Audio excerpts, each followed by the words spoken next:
guys, Jason Burt with another Lean Minute here. I have one request quick before we get going. That is, please subscribe to the channel here. I'm sure there's a button somewhere down here on the screen.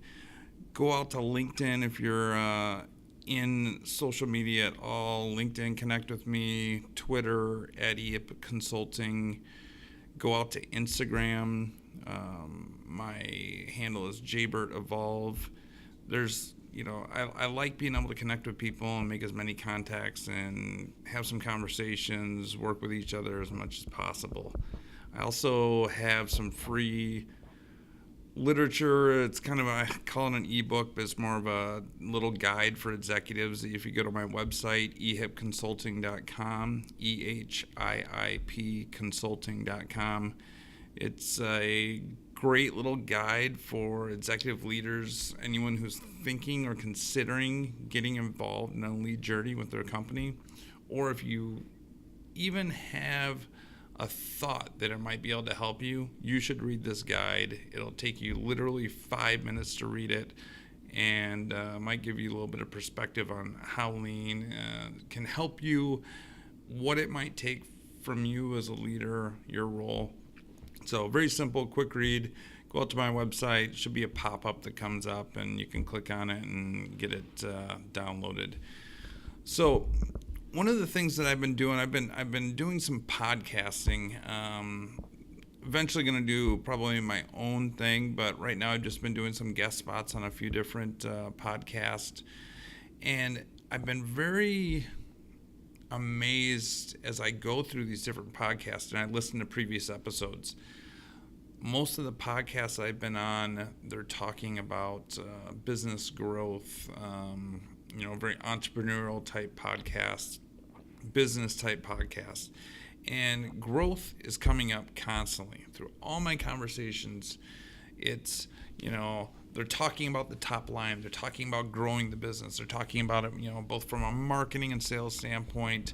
They're talking about it, purely around driving revenue for a company. And maybe it's the practical me. Maybe it's my, learning and education around TPS or lean, but I can't help but sit there and look at all the examples of clients that I've worked with or companies that I've come across that have struggled with growth, and to the point where more growth would have probably broke their back. They were at a point where they had grown, they were in a point of chaos, over time, struggling to get orders out the door. And even when I came in, and most of these companies, or as I talk with these companies that are in that state, growth is still what they want. They feel that sales can solve their problems. Sales will, ease all the sins that are going on within a company. And that's a common theme with so many companies out there. I think we have this Cinderella story of this massive growth of companies, eBay, Amazon, Google, these companies that went for years and years without making any money, but eventually, they got over that hump. And I don't know if those are great examples. Obviously, Amazon and Google is. I'm not sure about eBay, but those companies have grown to such a size that finally the amount of revenue that they brought in has finally made them profitable companies. But it was okay for them early on to just struggle. But so many of the companies I deal with, maybe they were profitable at $2 million, and now they've grown from $2 million to $10 million, and they're struggling, they're floundering, they're losing money. It's because they didn't take the right steps in growing their company. When they were growing, so many of these companies were buying these huge pieces of equipment, these massive investments.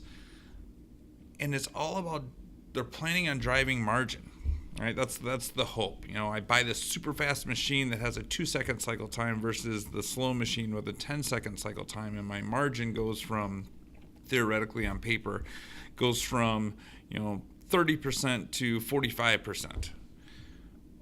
The problem with that thinking is they're not looking at the rest of the P&L. They're not looking at the rest of the economic situation that they have going on in their company. They're continuing to add this burden and all this cost to their company. It just falls below margin.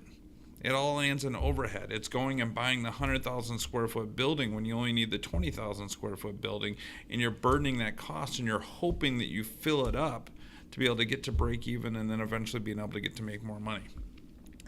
So it's just been interesting to me, all this talk about growth, and no one ever talks about making sure that it's stable and profitable growth. Go out there and buy the $1,000 machine, which is enough to meet your customer needs now. It's enough to be able to get product out the door. You're making 30% margin instead of spending the $200,000 and making 40% margin. But that might be the right move right now, to make the sustainable small moves that make sense at the time. You can always, if you continue to grow, your sales continue to go up, you can make those adjustments down the road and do things, if it makes sense. Every situation is different, but if it makes sense to go after the larger piece of equipment and try and drive margin that way, I typically don't always see that, but that it makes sense. But I think I just want to stress to anyone, if you're a business owner, you're a leader of a company, if your growth is happening, or even if it's not happening, be careful of the other component of cost, and that's that heavy debt, that heavy overhead spend that burdens so many companies out there, and that is the hardest thing to dig your way out of. I was just at a company this last year at the end of 2017 that their sales went from $25 million a year down to about $6 million in a very short period of time, and all those sins, all those significant investments, the building, the beautiful warehouses, they had multiple buildings, all these things, they couldn't handle it, right? We couldn't shed costs fast enough. Now that's an extreme situation, but it's very common for businesses to go through these cyclical events where when their sales drop a small amount, they go from making money to losing money very quickly, and they can't adjust. They can't be able to right size their business, at least in the short term, or be able to even weather it in the meantime, right? So growth is great. I'm an entrepreneur. I'm a business owner. Don't get me wrong. I'm always wanting to drive growth.